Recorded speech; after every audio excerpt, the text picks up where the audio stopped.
Vladimir Ilyich Lenin. One step forward, two steps back. The Crisis in Our Party, published May 1904. Continuation of the debate on the rules. Composition of the Council. The succeeding clauses of the rules aroused far more controversy over details than over principles of organization. The 24th sitting of the Congress was entirely devoted to the question of representation at party congresses, and again a decided and definite struggle against the common plans of all the Uskroists was waged only by the Bundists, Goldblatt and Lieber, pages 258-59, and Comrade Akimov, who with praiseworthy frankness admitted his role at the Congress. Every time I speak, I do so fully realizing that my arguments will not influence the comrades, but will on the contrary damage the point I am trying to defend. p. 261.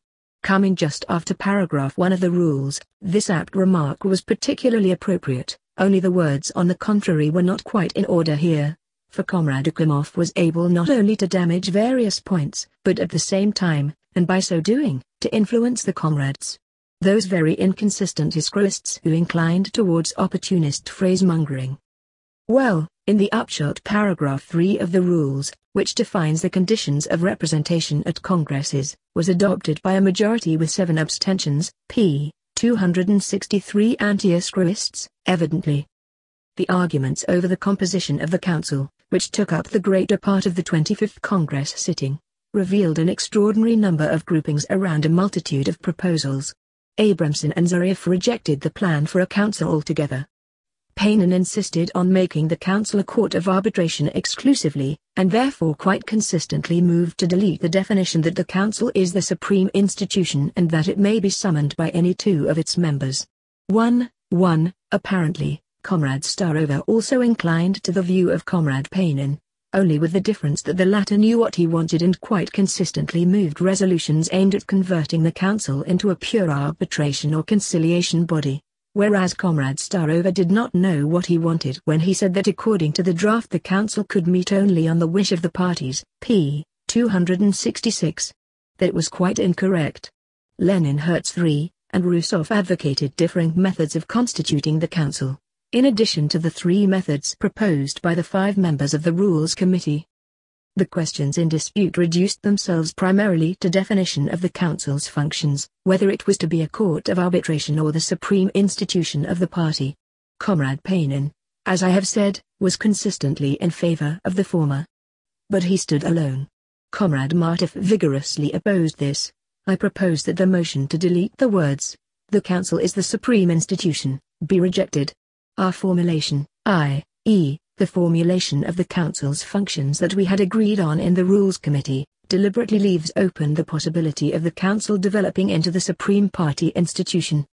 For us, the council is not merely a conciliation board. Yet the composition of the council as proposed by Comrade Martov was solely and exclusively that of a conciliation board or court of arbitration, 2 members from each of the central bodies and a 5th to be invited by these 4. Not only such a composition of the council, but even that adopted by the Congress on the motion of Comrades Rousseff and Hertz, the 5th member to be appointed by the Congress, answers the sole purpose of conciliation or mediation. Between such a composition of the council and its mission of becoming the supreme party institution there is an irreconcilable contradiction. The composition of the supreme party institution should be constant, and not dependent on chance changes, sometimes owing to arrests in the composition of the central bodies. The supreme institution should stand in direct relation to the party Congress, receiving its powers from the latter, and not from 2 other party institutions subordinate to the Congress. The supreme institution should consist of persons known to the party Congress. Lastly, the supreme institution should not be organized in a way that makes its very existence dependent on chance. The 2 bodies fail to agree on the selection of the 5th member, and the party is left without a supreme institution. To this it was objected, 1, that if one of the 5 were to abstain and the remaining 4 were to divide equally, the position might also prove a hopeless one. Igorov. This objection is unfounded, for the impossibility of adopting a decision is something that is inevitable at times in the case of any body, but that is quite different from the impossibility of forming the body. Second objection, if an institution like the Council proves incapable of selecting the 5th member, it will mean that it is ineffectual in general. Zasulich. But the point here is not that it will be ineffectual, but that there will be no supreme institution at all. Without the fifth member, there will be no council, there will be no institution, and the question of whether it is effectual or not will not even arise. Lastly, if the trouble were that it might not be possible to form some party body over which stood another, higher, body, that would be remediable, for in urgent cases the higher body could fill the gap in one way or another. But there is no body above the council except the Congress, and therefore to frame the rules in such a way that it might not even be possible to form the council would obviously be illogical. Both my brief speeches at the Congress on this question were devoted to an examination, pages 267 and 269, only of these two wrong objections which Martov and other comrades adduced in defense of his proposal. As to the question of the central organ or the central committee predominating on the council, I did not even touch on it. This question was brought up, as early as the 14th sitting of the Congress, p. 157, by Comrade Akimov, he being the first to talk of the danger of the central organ predominating, and Comrades Martov, Axelrod, and others, after the Congress, were only following in Akimov's footsteps when they invented the absurd and demagogic story that the majority wanted to convert the Central Committee into a tool of the editorial board.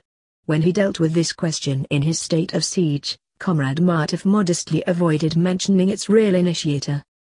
Anybody who cares to acquaint himself with the entire treatment at the Party Congress of the question of the central organ predominating over the Central Committee, and is not content with isolated quotations torn from their context, will easily perceive how Comrade Martov has distorted the matter.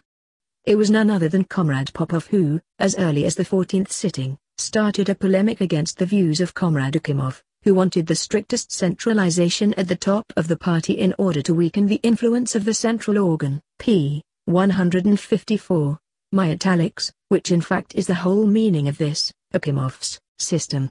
Far from defending such centralization, Comrade Popov added, I am prepared to combat it with every means in my power, because it is the banner of opportunism. There you have the root of the famous question of the central organ predominating over the Central Committee, and it is not surprising that Comrade Martov is now obliged to pass over the true origin of the question in silence.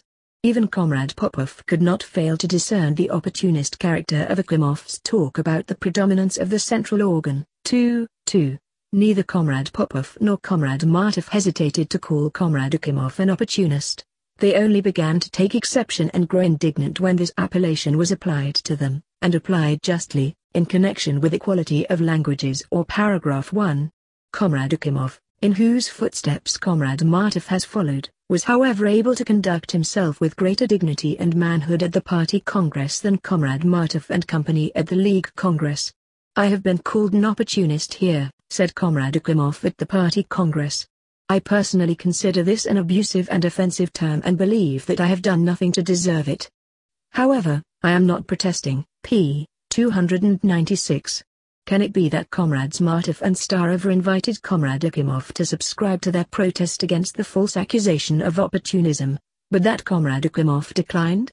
Lenin, and in order thoroughly to dissociate himself from Comrade Akimov, Comrade Popov categorically declared, let there be 3 members from the editorial board on this central body, the council, and 2 from the central committee. That is a secondary question. My italics, the important thing is that the leadership, the supreme leadership of the party, should proceed from one source, p. 155.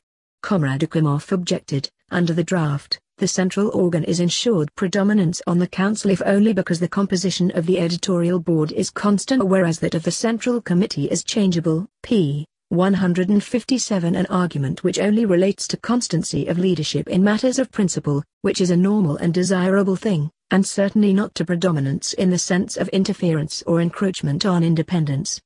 And Comrade Popov, who at that time did not yet belong to a minority which masks its dissatisfaction with the composition of the central bodies by spreading tales of the Central Committee's lack of independence, told Comrade Akimov quite logically, I propose that it, the council, be regarded as the directing center of the party, in which case it will be entirely unimportant whether there are more representatives on the council from the central organ or from the Central Committee, pages 157 to 58, my italics. When the discussion of the composition of the council was resumed at the 25th sitting, Comrade Pavlovich, continuing the old debate, pronounced in favor of the predominance of the central organ over the Central Committee in view of the former's stability. p. 264. It was stability in matters of principle that he had in mind, and that was how he was understood by Comrade Martov, who, speaking immediately after Comrade Pavlovich, considered it unnecessary to fix the preponderance of one institution over the other and pointed to the possibility of one of the Central Committee members residing abroad, whereby the stability of the Central Committee in matters of principle would to some extent be preserved. p. 264. Here there is not yet even a trace of the demagogic confusion of stability in matters of principle, and its preservation, with the preservation of the independence and initiative of the Central Committee. At the Congress this confusion, which since the Congress has practically become Comrade Martov's trump card, was furthered only by Comrade Akimov, who already at that time spoke of the Arukchayev 4, spirit of the rules, p. 268, and said that if 3 members of the party council were to be from the central organ, the Central Committee would be converted into a mere tool of the editorial board.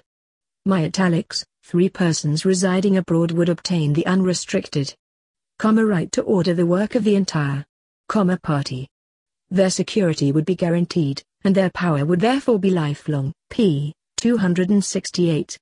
It was with this absolutely absurd and demagogic talk, in which ideological leadership is called interference in the work of the entire party, and which after the Congress provided a cheap slogan for Comrade Axelrod with his talk about theocracy. It was with this that Comrade Pavlovich again took issue when he stressed that he stood for the stability and purity of the principles represented by Iskra.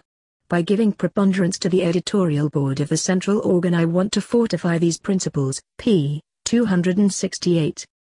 That is how the celebrated question of the predominance of the central organ over the Central Committee really stands. This famous difference of principle on the part of Comrades Axelrod and Martov is nothing but a repetition of the opportunist and demagogic talk of Comrade Akimov, the true character of which was clearly detected even by Comrade Popov, in the days when he had not yet suffered defeat over the composition of the central bodies. To sum up the question of the composition of the council, despite Comrade Martov's attempts in his state of siege to prove that my statement of the case in the letter to the editors is contradictory and incorrect, the minutes of the Congress clearly show that, in comparison with paragraph 1, this question was indeed only a detail, and that the assertion in the article Our Congress, Iskra, number 53, that we argued almost exclusively about the organization of the party's central institutions is a complete distortion. It is a distortion all the more outrageous since the author of the article entirely ignores the controversy over paragraph 1. Further, that there was no definite grouping of the Iskroists over the composition of the council is also borne out by the minutes. There were no roll call votes, Martov differed with Panin, I found common ground with Popov, Igorov and Gusev took up a separate stand, and so on. Finally, my last statement, at the Congress of the League of Russian Revolutionary Social Democracy Abroad, to the effect that the Martovites' coalition with the anti-Iskroists grew steadily stronger, is also borne out by Comrade Martov's and Comrade Axelrod's swing towards Comrade Akimov, now apparent to everyone, on this question as well.